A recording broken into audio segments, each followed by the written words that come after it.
Event-led growth is a term I think that's catching on, right? It is a kind of a go-to market strategy, or I would consider to be a piece of someone's go-to market strategy. Absolutely. Tell us a little bit about how, in event-led growth, how it's kind of powered by content.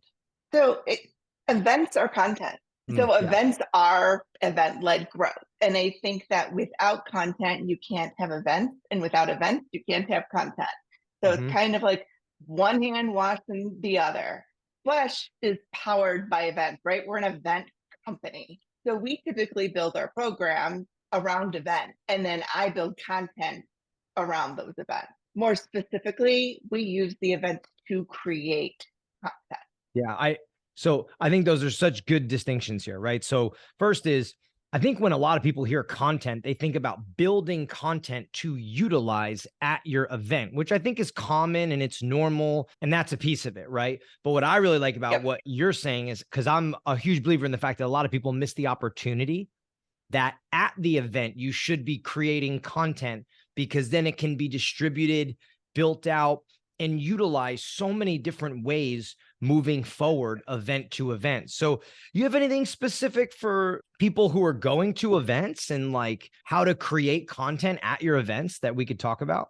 Yeah, absolutely. There's a couple of different ways, and I think it all depends on obviously like what your marketing muscle is on your particular team. Yeah. But for us, we do a lot of podcasting ourselves. Yep. So we'll have our podcast host there reaching out to people like, "Hey, I heard you're going to be at this event. You want to jump on a 20-minute podcast with me?" Or just kind of like a feet on the street. Oh, let's have a quick face-to-face chat, right? Talk to me about what you're doing, what's going on, what you're hearing, what you're seeing.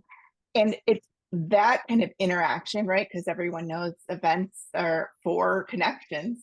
It's those connections that then inspire what we can create. So if everyone at this event is talking about, I don't know, elephant belly dancing, then that's the content that we want to create because that's what everybody's talking. So a lot of it is just letting the event inform your content in as far as what you're going to talk about. How are you going to talk about it? Do you see a gap?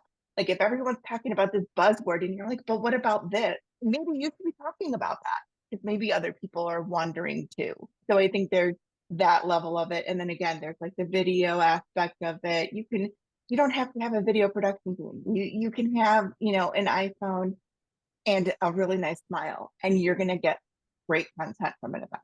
Yeah, I mean, I think at an event, what I love about that and the stuff that you're saying is essentially that you have your industry in a room.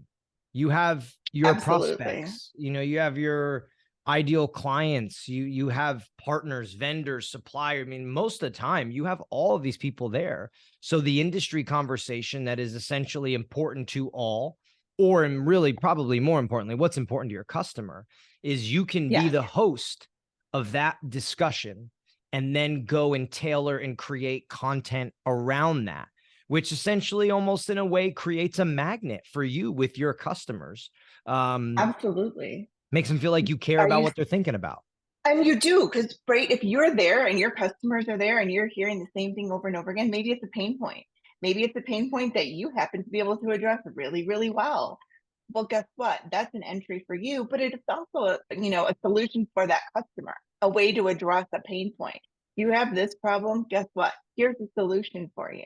Even if it's not your product, if you come with the solution, they're going to listen. People want you to solve their problem. So if you're coming with a solution, even if it's not, hey, it's Flash, and we're the solution. It could be something adjacent, similar. Hey, this is our experience. We've done this. We've seen success with that. I have a customer that did X. Maybe that'll work for you. Those are the types of conversations that connect really, really powerful connections. Yeah. I also think you learn a ton about your customer, right? Like Oh, for when you sure. just sit and talk to them and you pick their brain, like, do you have the ability to say, like, hey, be more specific, like walk me through that? What Yes. exactly do you mean by that? And just opening them up to getting an understanding of like how they think, how they organize and make decisions. Like all those things should be Yes. so important to people at an event. And I think that I don't want to go too off topic, but I think at events, people get so focused on like leads and ROI and all these different things, they forget Right. You are face to face with your customer. And this is the opportunity to truly get to know them, even if it's just for data sake, let alone just a interpersonal relationship. And this is really a good way of doing it. Absolutely. Absolutely. I think it can't be understated. Events are about connections. Flash is an events first company. So Yeah. we're about connections and making those connections. And the world's changed just and dramatically in the past few years.